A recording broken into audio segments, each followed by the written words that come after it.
देखिए भाई, कॉग्निजेंस ले लिया गया। Cognizance can be taken on the basis of police report और otherwise than on police report. तो अगर पुलिस रिपोर्ट के बेसिस पे कॉग्निजेंस हुआ है then the case is instituted on the basis of police report, और अगर दूसरे तरीके से कॉग्निजेंस लिया जाता है then case is instituted otherwise than on police report. इतनी बातें जो मैंने आपको बता दी। भाई कॉग्निजेंस ले लिया, इसके बाद अगर कंप्लेंट केस था तो उसमें कैसे प्रोसीजर रहा है, पुलिस रिपोर्ट के बेसिस पे हुआ है तो उसमें कैसे प्रोसीजर रहा है, that we all have discussed. फिर उसके बाद में बात आती है कि कमिटल ऑफ केस। तो तो केस कमिट कर दोगे, आप कमिट कर दोगे तो कोर्ट ऑफ सेशन पहुंच जाएगा। अगर कमिट नहीं करोगे तो केस किसके पास रहेगा? आपका मैजिस्ट्रेट साहब के पास में। Now there is only one thing which will happen from this point of time. भाई केस जो है बिल्कुल पूरा का पूरा मैजिस्ट्रेट साहब के सामने आ गया है या कोर्ट ऑफ सेशन के सामने आ गया है। Now the trial will start.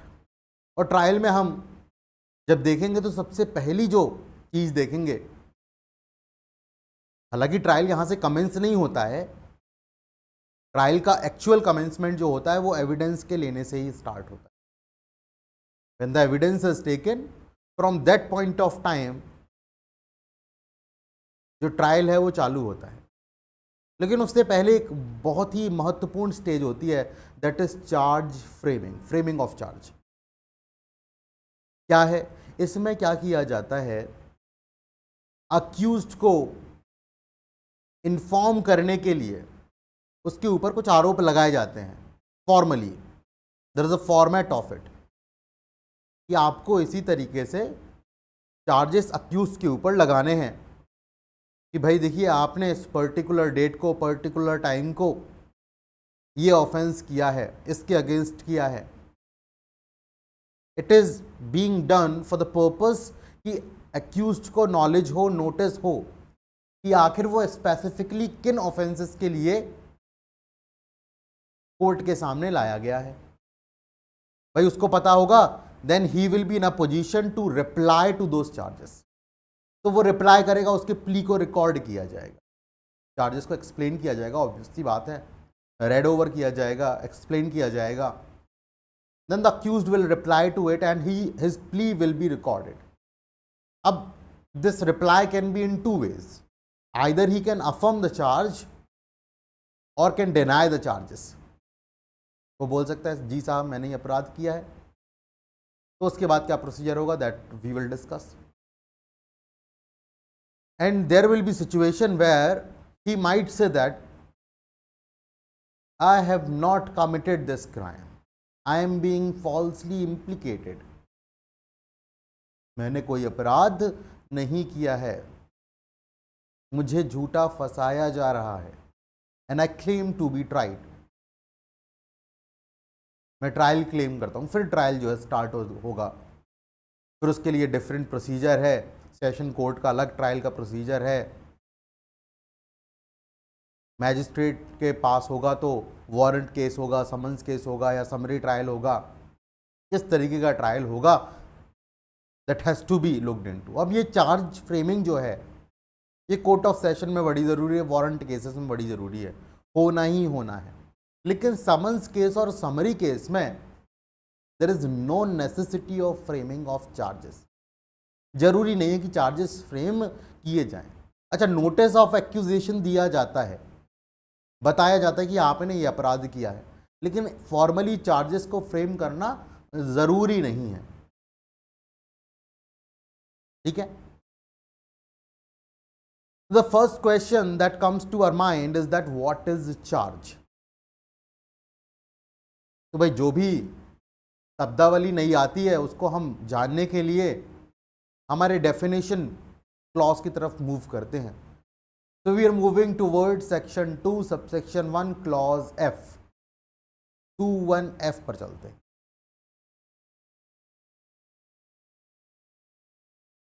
21F, ठीक है, 21F पर चलते हैं। Open your brackets and go to this particular provision 21F and give me a minute. एक मिनट का बस समय. I need to set up some.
Open कर लिया आप सभी ने 21F को. अब यहां पर अगर देखेंगे आप तो डेफिनेशन नजर आती है.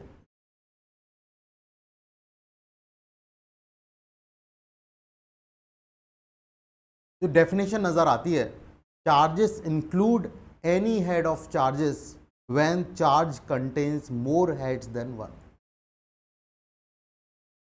भाई ये किस तरीके की अजीब डेफिनेशन है कि भाई बोला गया कि जहां पर एक हेड में चार्ज लिखा है वो भी चार्ज है और एक हेड से ज़्यादा हेड्स लिखे हैं तो वो भी चार्जेस हैं, वो भी इंक्लूड होते हैं चार्ज में. एक हेड में मतलब जैसे जनरली जब एक ऑफेंस करता है कोई व्यक्ति तो वहां पर लिखा जाता है एक head.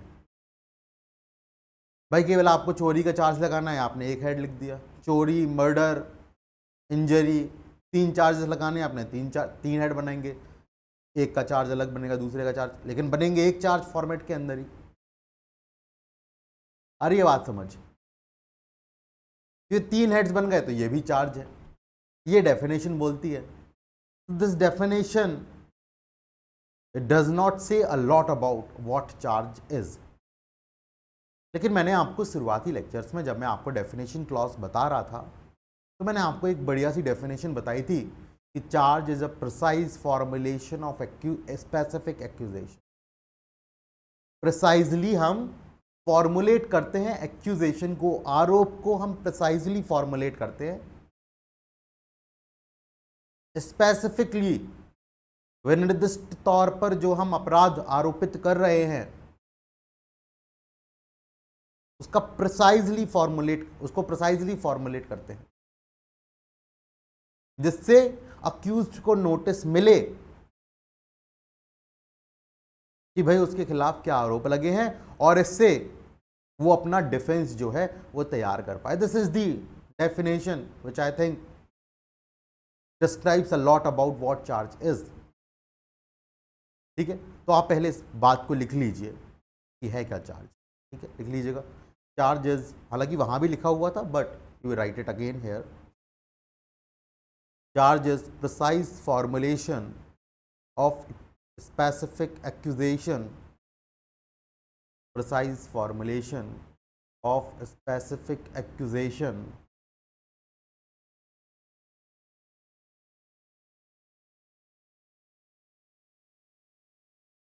Specific accusation.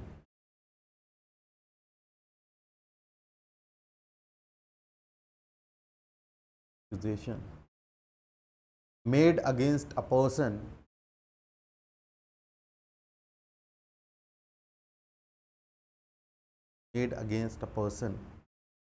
full stop. It enables the accused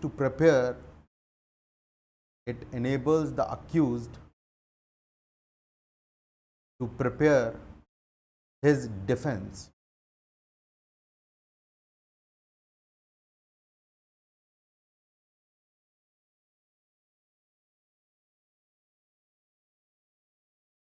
After framing charge,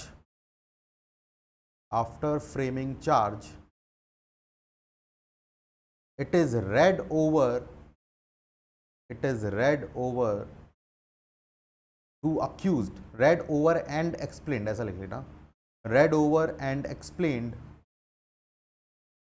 to accused,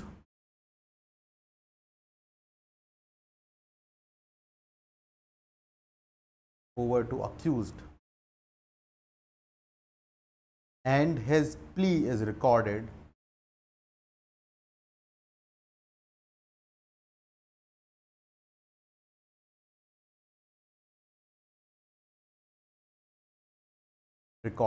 thereon, और उसकी प्ली को भी रिकॉर्ड किया जाता है। ठीक है भाई, कि उसने क्या बोला, कि मैंने अपराध किया नहीं किया, ये सारी बातें वो बताएगी। तो दिस इज द चार्ज। अब मैंने बताया स्पेसिफिक फॉर्मुलेशन है, एक फॉर्मेट है चार्ज फ्रेम करने का। तो ऑब्वियस सी बात है, दिमाग में प्रश्न आता है, क्वेश्चन आता है, that what are the contents of charge, कि भाई चार्ज में क्या क्या लिखना है, क्या क्या चार्ज में लिखा जाएगा, उसी के बारे में जो है डील करता है हमारा सबसे पहला provision, that is section 234 and also section 235। 236 भी लगभग उसी के बारे में है, बट वो कोई कंटेंट नहीं बताता है, वो एक जगह बताता है, एक सिचुएशन बताता है जहां पर एक पर्टिकुलर तरीके से चीज़ों को लिखा जाएगा। लेकिन अगर मैं बात करूं कि कंटेंट क्या होना चाहिए चार्ज का, तो वो आपका 234, 235 ही बताता है। Previously it used to be 211, 212, अभी उसमें 23 जो है सेक्शंस आगे आप बढ़ा दोगे तो 234 और 235। ठीक है, तो open your barracks and open chapter 18 the charge, और उसके पहले भाग में जो कि भाग ए है, उसके अंदर हम फॉर्म ऑफ चार्ज देखेंगे कि चार्जेस का फॉर्म क्या होता है, क्या फॉर्मेट होता है उनका। ठीक है, that is what we are trying to look into. ठीक है, तो ओपन करिएगा, आपका बैरेक्ट ओपन करिए। I am also opening it up for you. Contents of charge 234, contents of charge, क्या क्या कंटेंट करेगा, बड़ा आसान है। देखो अब क्या क्या कंटेन करता है, इससे पहले हम इसका फॉर्मेट देख लेंगे, तो वहीं से लगभग सारी चीजें हमें समझ में आ जाएंगी। कुछ चीजें रहेंगी, कुछ बातें रहेंगी जो बच जाएंगी, अदरवाइज हमें सारी चीजें समझ में आ जाएंगी। तो इसको देखने के लिए, इसको समझने के लिए आप चल सकते हैं फॉर्म नंबर 32 शेड्यूल 2, शेड्यूल 2 के फॉर्म नंबर 32 पर आप पहुंच जाए। 32 नहीं 33 हो गया है, पहले 32 हुआ करता था, अब एक एक फॉर्म आप बढ़ा दीजिए, क्योंकि 41A का जो नोटिस था पहले, तो 35 का हो गया है। ठीक है, उसका फॉर्म नंबर 1 हो गया है, पहले वो फॉर्म नंबर 1 नहीं था वहां पर। चलिए जरा फॉर्म नंबर 33 खोलिएगा आप।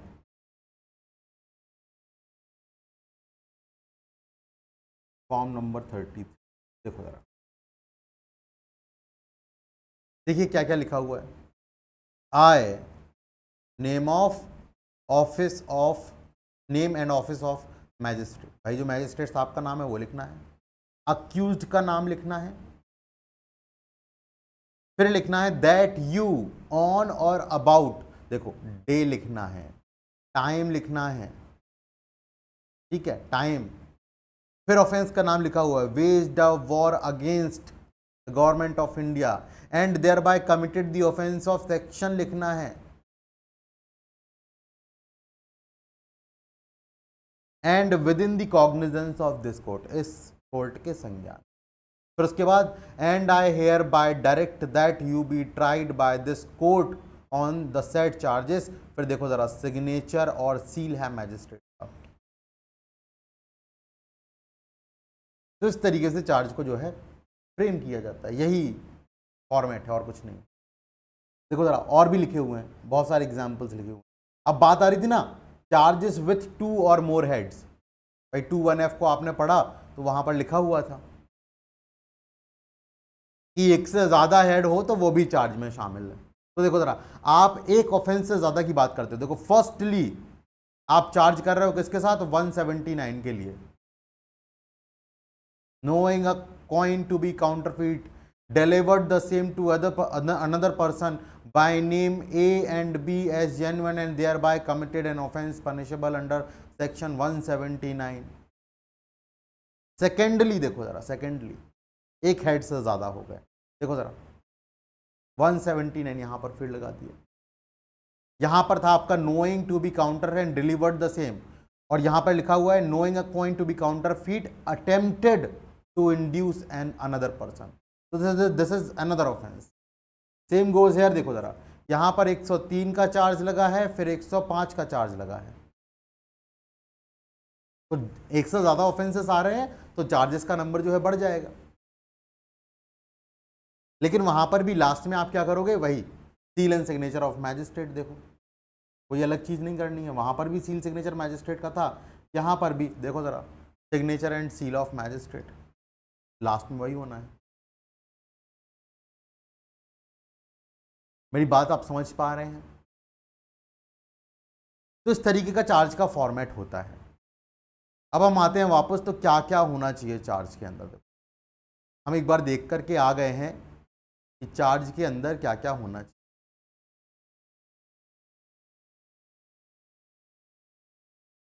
तो आप लिख लिए कंटेंट्स ऑफ चार्ज, ठीक है। आप क्या करिएगा, लिखिएगा कंटेंट्स ऑफ चार्ज, सेक्शन 234,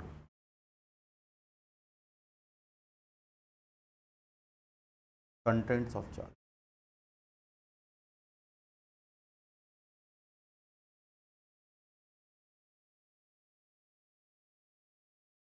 सात जो कंटेंट्स हैं वो यहाँ पर लिखे हुए हैं। तो सबसे पहला जो बताना है वो बताना है कि भाई हर एक चार्ज को ये स्टेट करना पड़ेगा कि कौन सा अपराध है। अपराध तो बताना पड़ेगा ना, ऑफेंस बताना पड़ेगा। एवरी चार्ज लिखेगा, every charge shall state the offence, every charge shall state the offence, state the offence.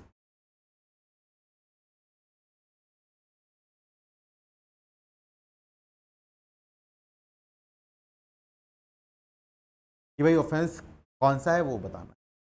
अच्छा, अगर उस ऑफेंस का कोई नाम है तो वो नाम से लिख दीजिए, जैसे कि थेफ्ट, मर्डर, ऑफेंस का नाम है। और अगर नाम नहीं होता है तो भाई आपको इतना स्पेसिफिक डिस्क्रिप्शन लिखना पड़ेगा उसको, जिससे पता लगे कि कौन सा अपराध हुआ है। जैसे delivering a counter feet coin, कोई अलग से नाम नहीं है इसका, तो इतना डिस्क्रिप्शन लिखना है जिससे पता लग जाए। तो दो बातें ये हो गई। पहला क्या हो गया, नेम ऑफ ऑफेंस, ठीक है, लिखिएगा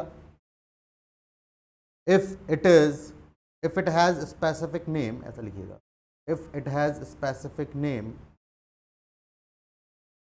then by that name only, then by that name only,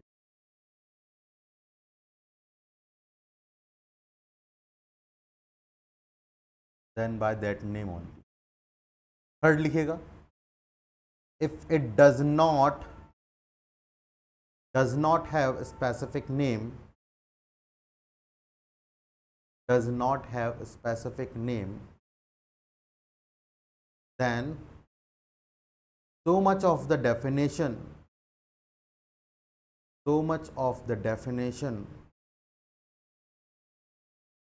which gives notice of the matter,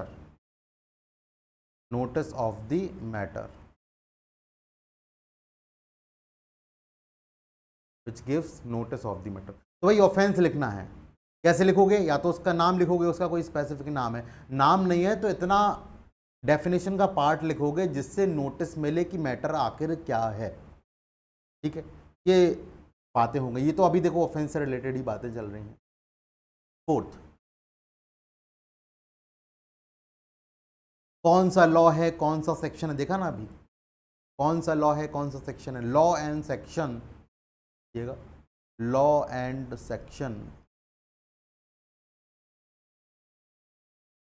shall also be mentioned in the charge,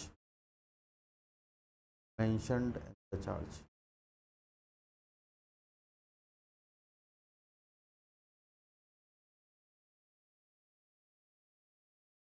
law and section shall also be mentioned in the charge. ठीक है, shall also be mentioned. अब देखिए जरा, जो अगले दो provisions हैं, आपका जो 5वां और 6वें नंबर पे लिखा है, वो कोई बात नहीं लिखी है, बस ये बातें कैसे लिखी जाएंगी उसके बारे में बताई गई है, या इसका मतलब क्या होता है। जैसे कि आपने लॉ सेक्शन लिख दिया, आपने ऑफेंस का नाम लिख दिया, तो इसका मतलब है उस लॉ के अंदर उस ऑफेंस को करने के लिए जो भी प्रेक्विसाइट्स थे वो सारे के सारे आपने जो है बता दिए हैं कि ये घटित हुए हैं।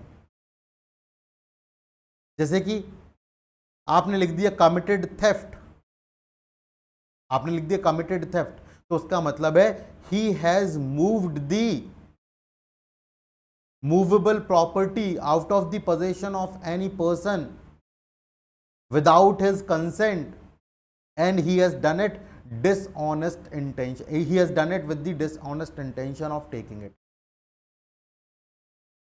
तो ये सारे जो 5 उसके कॉन्स्टिट्यूएंट्स हैं, 5 एसेंशियल्स हैं, सारे के सारे घटित जो हुए हैं। ठीक है, लिख लीजिएगा इसको। Charge is equivalent, charge is equivalent to the fact that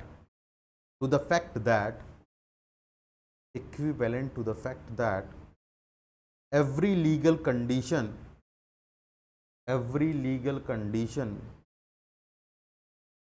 of offense is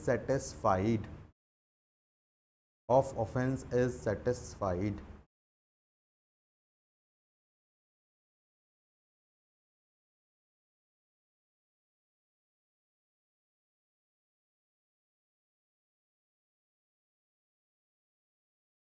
every legal condition of the offence is satisfied. बात समझ में आई? जैसे मैंने आपको थेफ्ट का एग्जाम्पल बताया, there are 5 essential conditions in order to constitute theft. आपने लिख दिया थेफ्ट हुआ है, मतलब वो 5 कंडीशंस जो हैं वो सेटिस्फाई हो चुकी हैं। ठीक है, लैंग्वेज कोर्ट के लैंग्वेज में रिकॉर्ड किया जाएगा। ठीक है, लिख लीजिएगा, charge shall be in the language of court, charge shall be in the language of court, the language of court shall be in the language of court. Next one, मान लीजिए किसी अक्यूज के ऊपर अभी चार्ज लगाया जा रहा है और उसने पहले भी कई अपराध किए हैं। There is previous commission of the offence, और उसके बाद ट्रायल हुआ उसका और उसको कन्विक्शन भी हुआ था। क्या बोल रहा हूं मैं? प्रीवियस कन्विक्शन है, पहले भी कन्विक्ट किया जा चुका है उस व्यक्ति को, और उस प्रीवियस कन्विक्शन की वजह से he is liable for enhanced punishment. भाई ऐसी बातें आप बीएनएस के अंदर पढ़ते हैं कि अगर व्यक्ति ने कोई अपराध एक पर्टिकुलर कैटेगरी में ऑफेंस पहले से कर रखा है, जैसे थेफ्ट का ही है, थेफ्ट पहले से कर रखा है और दोबारा से पकड़ा जाता है, तो फिर उसको इनहेंस्ड पनिशमेंट 7 साल तक की सजा उसको हो सकती है, जबकि चोरी में केवल 3 साल तक की सजा है। इनहेंस्ड पनिशमेंट के लिए भी प्रोविजन है, तो इसको भी चार्ज में आपको मेंशन करना जरूरी है कि भाई वो ऑफेंस उसने जो है प्रीवियस कन्विक्शन एक ऑफेंस के लिए रहा है। हालांकि इसके लिए कंडीशन हम देखेंगे कि जब हम कन्विक्शन पर पहुंच जाते हैं उसके बाद ही इस वाले चार्ज को हम कंसीडर करते हैं, अदरवाइज इस चार्ज को तो पहले कंसीडर भी नहीं किया जाता है, लेकिन लिखा जरूर जाता है। ठीक है, प्रीवियस कन्विक्शन से रिलेटेड चार्ज भी आप लगा देंगे। क्यों लगा देंगे? मैंने आपको रीजन बताया कि कई बार क्या होता है, एक अपराधी पहले से भी कन्विक्टेड है कई ऑफेंसेस के लिए, और वो उसी नेचर के मान लीजिए ऑफेंसेस दोबारा से करता है, तो उसको इनहेंस्ड पनिशमेंट मिल सकता है।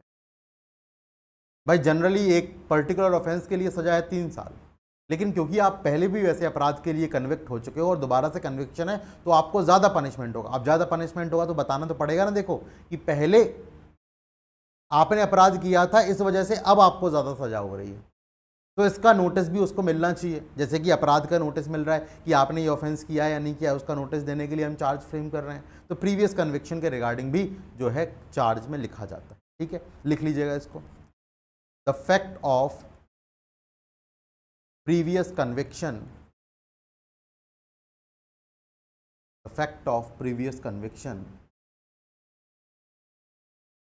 Fact of previous conviction, if any, if any का मतलब अगर है तो, is also to be mentioned in the charge, is also to be mentioned in the charge. The fact of previous conviction, if any, is also to be mentioned in the charge, is also to be mentioned in the charge. ठीक है, कोई समस्या इसमें बताइए ज़रा। Is there any problem about it? ये बातें आपको जो है चार्ज में लिखनी है। अब देखिए ज़रा, ये कंटेंट जो है वो आधे अधूरे ही हैं। जो बातें मैंने आपको अभी फॉर्म नंबर 33 में दिखाई, उसमें और भी बातें थी कि कब कमिट हुआ, प्लेस क्या था, समय क्या था। इसी को हम बोलते हैं PPTT। क्या बोलते हैं? PPTT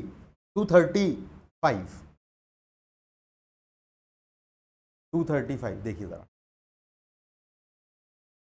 235 आप 4 बातें और लिखेंगे। PPTT, P का मतलब पर्सन, भाई किसने ऑफेंस किया का नाम तो होना चाहिए, इसके अगेंस्ट किया वो भी आप लिख सकते हैं। प्लेस, भाई जगह क्या थी, ठीक है। टाइम, और साथ ही साथ थिंग, अगर कोई वस्तु है जिसके रिगार्डिंग वो ऑफेंस कमिट हुआ है वो भी आप जो है लिख। PPTT, person place time thing. कोई डाउट इसमें बताइए ज़रा, कैसे लिखते हैं वो मैंने दिखाया था अभी आपको। एट, अबाउट, एट है ना, किस जगह, किस समय, किस तारीख को। पर्टिकुलर नहीं पता है तो थोड़ा वेयर अबाउट लिखोगे, और इसी के रिगार्डिंग आपका सब सेक्शन 2 है। देखो आपको बोला गया कि आपको टाइम लिखना है कि लगभग लगभग कितने समय ये कमिट हुआ, लेकिन सब सेक्शन 2 बोलता है कि CBT और CMP के केसेस में, मतलब क्रिमिनल ब्रीच ऑफ ट्रस्ट या criminal misappropriation of property, in cases में आपको जनरली पता नहीं लगेगा कि कब अपराध जो है वो कमिट हुआ है। Secretly the offence is being committed. भाई कोई आपका ट्रस्ट जो है वो ब्रेक करेगा, मतलब क्रिमिनल ब्रीच ऑफ ट्रस्ट होगा, आपने डायरेक्शन दिया, उस डायरेक्शन के हिसाब से काम ना करके प्रॉपर्टी को अलग तरीके से इस्तेमाल कर लेता है, क्रिमिनल ब्रीच ऑफ ट्रस्ट। क्या वो आपको बता के ऐसा करेगा? नहीं। क्रिमिनल मिसअप्रोप्रिएशन ऑफ प्रॉपर्टी, किसी व्यक्ति के पास में प्रॉपर्टी आ जाती है, मान लीजिए आपका कुछ खो गया, किसी व्यक्ति को वो मिल गया और उसने उस प्रॉपर्टी को खुद के लिए यूटिलाइज कर लिया। क्या आपको पता लगा कि किसी व्यक्ति ने ऐसे मेरी प्रॉपर्टी को यूटिलाइज कर लिया है, क्रिमिनल मिसअप्रोप्रिएशन ऑफ प्रॉपर्टी हुआ है? You do not know until it comes to your knowledge. तो बोला गया CBT CMP के केसेस में आपको एग्जैक्ट टाइम बताने की आवश्यकता नहीं होती। You need not to provide exact time. Exact time जो है ना ऑफ कमीशन ऑफ ऑफेंस आपको नहीं पता लगेगा। Exact time of commission of offence कि भाई उसने 1 तारीख को मेरी प्रॉपर्टी को मिसअप्रोप्रिएट कर लिया, हो सकता है वो लगातार मिसअप्रोप्रिएशन चलता रहे, लगातार क्रिमिनल ब्रीच ऑफ ट्रस्ट चलता रहे। So the exact time is not required to be mentioned. लेकिन आप जो पीरियड बताएंगे, आप फिर पीरियड बताएंगे, एग्जैक्ट टाइम नहीं बताएंगे तो पीरियड बताएंगे कि इतने से इतने समय के बीच जो है ये ऑफेंस कमिट हुआ है, जिस समय वो स्टार्ट हुआ, जिस समय वो खत्म हुआ। ये जो पीरियड है ये 1 साल से ज़्यादा का नहीं होना। This period should not be more then 1 year. 1 year से ज़्यादा ये पीरियड जो है वो नहीं होना चाहिए। एग्जैक्ट टाइम नहीं बताना है आपको, जैसे मर्डर के समय एग्जैक्ट टाइम बताना पड़ेगा। At about what time it is committed. CBT CMP में ऐसा ज़रूरी नहीं है। You can prescribe a period of time, but this period must not be more than a year. ठीक है, कोई दिक्कत बताओ जरा। 235 is all about PPTT, person place time thing. Then CBT CMP, उसमें एग्जैक्ट टाइम आपको नहीं बताना है, 1 साल का आपके पास समय रहेगा। ठीक है, देख लेते हैं एक बार जरा, हाउ द 235 इज रिटन। ठीक है, आपको 234 में तो कोई डाउट नहीं है ना, कोई डाउट नहीं है ना, चलिए बहुत बढ़िया। The charge shall contain such particulars as to time and place of the alleged offense and the person against whom or thing, if any, in respect of which it was committed, as are reasonably sufficient to give accused notice of the matter with which he is charged। भाई जिसके साथ charge किया, पता तो लगे किसके against उसने offence किया था, किस पर्टिकुलर चीज के अगेंस्ट उसने ऑफेंस किया था, किस समय, किस प्लेस पर, किस जगह पर उसने वो ऑफेंस कमिट किया था। PPTT। ठीक है, चलो सर, बहुत बढ़िया। फिर मैंने बताया कि जो टाइम है वहां पर आप CBT अगर CMP की बात करते हैं तो वहां पर जो है ये टाइम, एग्जैक्ट टाइम बताने की जरूरत नहीं पड़ती है। ठीक है, देखिएगा जरा, when accused is charged with criminal breach of trust or dishonest misappropriation of money or other movable property, it shall be sufficient to specify the gross sum, or as the case may be, describe movable property with respect of which offences alleged to have been committed and the dates between which the offense is alleged to have been committed, किन dates के बीच में वो commit हुआ है, without specifying items. भाई exact items भी बताने की जरूरत नहीं है और एग्जैक्ट डेट्स भी बताने की जरूरत नहीं। And the charge so framed shall be deemed to be a charge of one offence within the meaning of section 242। ठीक है, provided that the time included between first and last of such date shall not exceed 1 year. 1 साल से वो ज्यादा। इतनी बातें क्या आपको क्लियर हैं या नहीं, बताइए जरा। ठीक है, बहुत बढ़िया, बहुत सही। ठीक है, अब एक बार मैं आपको इलस्ट्रेशंस की तरफ लेकर के चलूंगा कि आप 232 के, ओ सॉरी 234 के इलस्ट्रेशंस एक बार कम से कम देख लीजिएगा। कुछ है नहीं खास इलस्ट्रेशंस में। इलस्ट्रेशंस में तो आपके जब आप 236 के इलस्ट्रेशंस पढ़ेंगे वो इंपॉर्टेंट हो, लेकिन एक बार फिर भी अब देख लेंगे थोड़ा सा कि किस तरीके से इलस्ट्रेशंस लगे हुए हैं, मतलब उनका क्या है। A is charge with murder of B, murder के लिए चार्ज किया जा रहा है बी के। This is equivalent to the statements that A act fell within the definition of the murder given under sections 100 and 101 of भारतीय न्याय संहिता 2023। अब बताओ जरा, मैंने बताया था ना कि भाई एक बार आपने लॉ और सेक्ट बता दिया, ये बता दिया कि आपने ये ऑफेंस करा है, इसका मतलब है कि जो भी कंडीशंस है, लीगल कंडीशंस है, वो आपने सारी सेटिस्फाई कर दी है। डेफिनेशन कहाँ लिखी है? 101 में, उसकी सारी कंडीशंस आपने सेटिस्फाई कर दी हैं।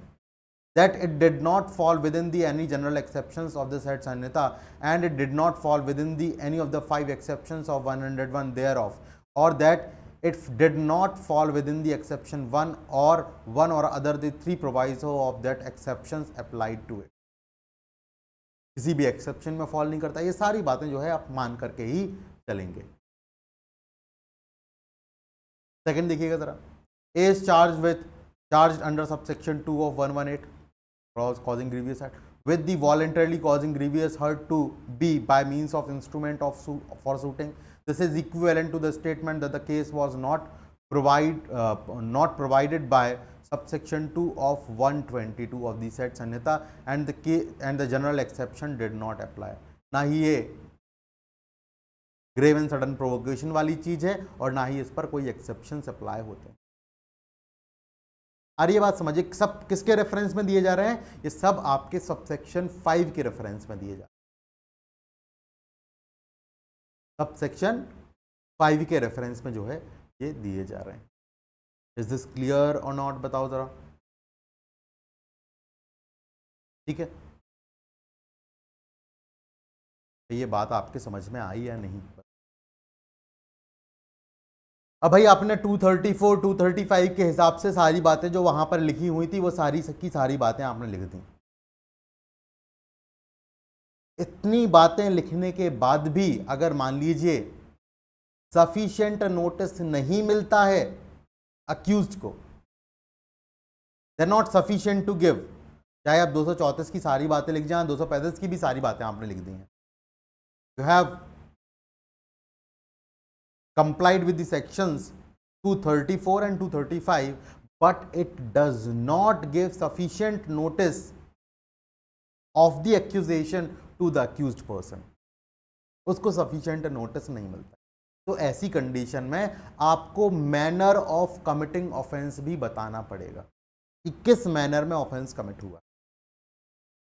फॉर एग्जाम्पल, यू मर्डर्ड सी, भाई बहुत कुछ पता लग जा रहा है, आपने सी को मारा है, जरूरत नहीं है बताने की।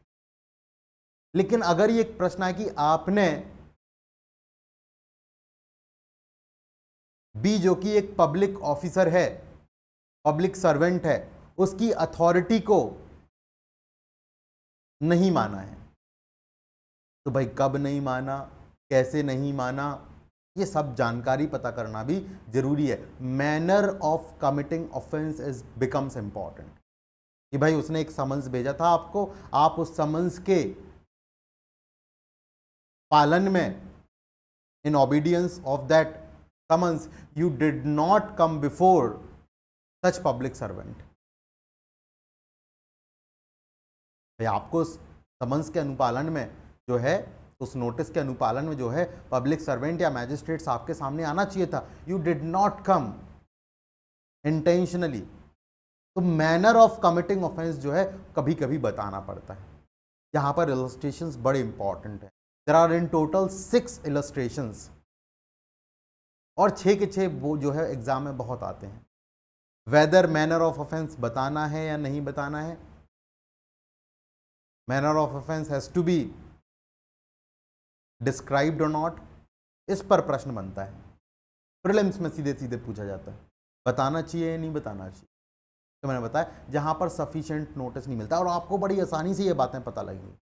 जैसे कि थेफ्ट में क्या बताना पड़ेगा, आपने चोरी की, इसके घर में चोरी की, इस चीज की चोरी की, आपने वस्तु भी बता दी, 235 बोलता है, वस्तु भी बता दी, you described the thing which is stolen, you also named the person in whose house you have stolen the thing, place भी बता दिया, टाइम भी बता दिया, सारी बातें बता दी, इससे ही पता लग जाएगा भाई चोरी करी है आपने। लेकिन आपने बताया चीटिंग करी, लेकिन चीटिंग कैसे करी ये पता होना थोड़ा जरूरी। यहां पर बताना पड़ेगा कि कैसे चीटिंग हुई। आपने फॉल्स एविडेंस दिया, तो भाई कहां फॉल्स एविडेंस दिया, कौन सा फॉल्स एविडेंस दिया, वो फॉल्स एविडेंस है कैसे। आपने किसी पब्लिक सर्वेंट को रोका, बताना पड़ेगा कि क्या, कहां रोका, कैसे रोका, कैसे कहलाएगा कि आपने रोक दिया है। आपने किसी लॉ को डिसऑबे किया, डायरेक्शन जो दी गई थी वहां पर भी बताना पड़ेगा। तो these are all nothing but illustrations of section 236। ठीक है, देखें जरा एक बार सेक्शन 236 को देखें, देखिए जरा।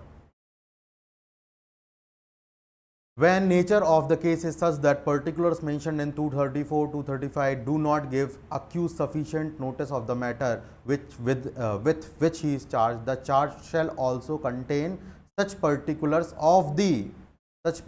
of the manner in which alleged offence was committed as will be sufficient for that purpose. आपको तब मैनर भी बताना होगा। जैसे कि is accused of the theft at a certain article, article कहाँ आता है, 235 में आ गया। सर्टेन टाइम सर्टेन प्लेस कहाँ आ गया, 235 में आ गया, सफिशिएंट नोटिस मिल गया। Charge need not to set out manner in which theft was committed. A is accused of cheating B at a given time and place. एक गिवन टाइम और place पर cheat किया। अब चीट तो जाने कितने तरीके से होता है, whether you deceived him dishonestly to deliver a property, to destruct a property or to retention of property, क्या करके मैनर बताना पड़ेगा। The charge must set out manner in which A cheated B. आ रही है बात, समझ नहीं आ रही है बताइए ज़रा। बहुत अच्छे से मेरी समझ से ये बात आपके दिमाग में जा रही होगी, समझ आ रहा होगा, ठीक है। चलिए लिखिए ज़रा इसमें। When particulars in section 234 and 235, when particulars in section 234 and 235 do not give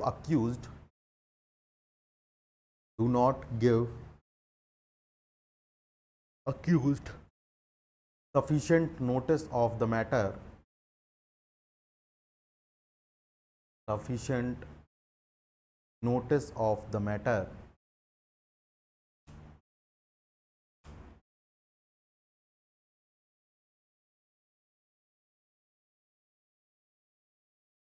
दो सौ बारह को तो आप लिख लेंगे ना। देखो पहला आपका हो गया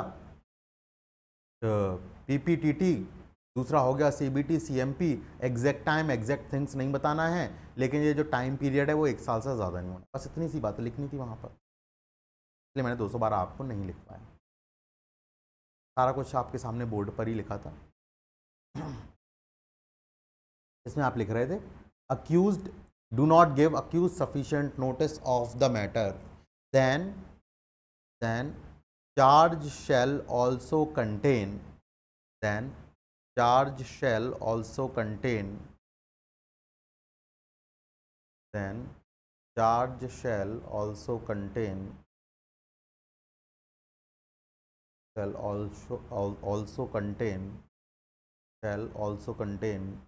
such particulars of the manner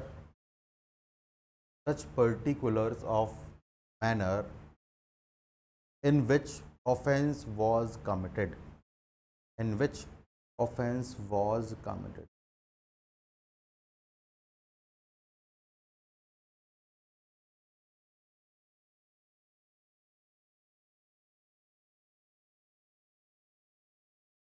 छह इलस्ट्रेशंस लिखे हुए हैं यहाँ पे। पहला आपका थेफ्ट से रिलेटेड है, पढ़ा है आपने अभी। दूसरा आपका चीटिंग से रिलेटेड है। फिर आपका फॉल्स एविडेंस से रिलेटेड है, ठीक है। फिर आपका ऑब्स्ट्रक्टिंग पब्लिक सर्वेंट से रिलेटेड है।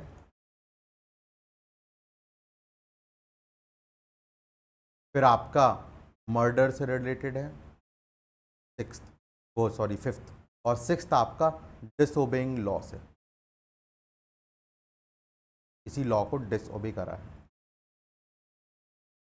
तो बताओ ज़रा थेफ्ट में, बताओ ज़रा मुझे, क्या थेफ्ट में जो है बताने की ज़रूरत है? नहीं, नीड नॉट टू। चीटिंग में बताना पड़ेगा, फॉल्स एविडेंस में बताना पड़ेगा, ऑब्स्ट्रक्टिंग पब्लिक सर्वेंट बताना पड़ेगा, मर्डर में नहीं बताना पड़ेगा, डिसओबेइंग लॉ में बताना पड़ेगा। आपको ये याद रखना है, ठीक है। Murder need not to set out, भाई आपने एक को मार दिया बस, अब कैसे मारा क्या है वो सब ट्रायल में देखेंगे, आपको पता तो लग गया ना।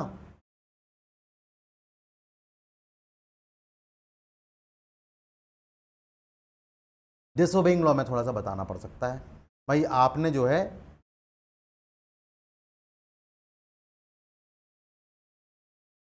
एक पर्टिकुलर प्रोविजन को ब्रीच किया, कैसे ब्रीच हुआ उसका ये बताना पड़ेगा,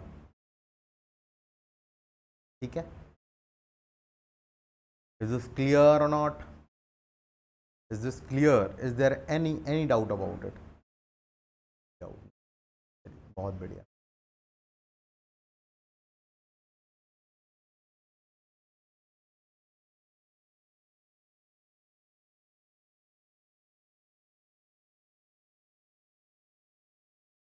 जैसे कि बताओ, जैसे ही बताओ। अब देखो जरा कितनी सारी बातें आप बता दे रहे हो। आपने ये बता दिया किसके अगेंस्ट ऑफेंस कमिट हुआ है, कौन सी चीज़ के रिगार्डिंग ऑफेंस कमिट हुआ है, आपने समय बता दिया। सोचो ना जरा, जब 234 235 में लिखी हुई बातों से नोटिस ना मिले तब आकर के बात 236 पर आती है। अब वहाँ पर चोरी के लिए तो वहीं पर पता लग जाता है ना सारा कुछ। चोरी के लिए ये तो नहीं बताना पड़ेगा ना हमें कि तुम कैसे दीवार फांद कर अंदर गए, ये नहीं बताना पड़ेगा। आ रही है बात समझ? जबकि अगर आप हाउस ट्रेसपास की बात करते हैं तो वहां पे बताना पड़ सकता है। हाउस ब्रेकिंग की बात करते हैं हाउस ब्रेकिंग की स्पेशली, तो वहां तो बताना पड़ेगा कि how you committed the house breaking, manner of committing, because there are different ways of committing house breaking. कि भाई आप दीवार चढ़ करके अंदर गए थे, कि खिड़की तोड़ के अंदर गए थे, कि किसी को मार के अंदर गए थे, कि सुरंग बना के अंदर गए थे। ठीक है, वहां पर मैनर जो है स्पेसिफाई करना, यहां पर manner is not that important. ठीक है, हाँ, अब स्पेसिफिक ऑफेंस आ जाएगा तो फिर वहां पे आपको दिखाना पड़ जाएगा भाई servant,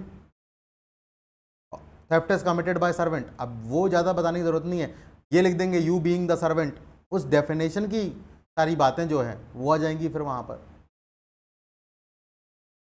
manner of committing offence जो है बताने की उतनी आवश्यकता केवल और केवल यहीं पर ज़्यादातर इन्हीं ऑफेंसेस में पड़ती है, इस तरीके के ऑफेंसेस जब आएंगे।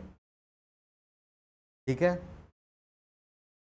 एग्जाम में इतना ही आता है, मैं बताऊँ आपके लिए। आप cheating, false evidence, obstructing public servant, disobeying law, ये ध्यान रखेंगे। थेफ्ट मर्डर में नहीं बताना है, इतना ध्यान रखेंगे, बहुत है। ठीक है, और जब मैं अभी अभी आपको चार्ज दिखाऊंगा सब कुछ लिखते हैं, लिख रहा है यहाँ पे जरूर कि नहीं लिखते हैं। आप एग्जाम में भी लिखेंगे तो सब लिखेंगे, और मैं आपको कोर्ट रूम के कुछ चार्जेस दिखाऊंगा तो उसमें भी आप देखेंगे सब लिखते हैं कि you moved that property there by you committed the offence of theft. ठीक है, चलिए, मेरे समझ से सारी बातें आपको क्लियर हो गई हो। चलिए आगे बढ़ते हैं, आते हैं हम सेक्शन 230।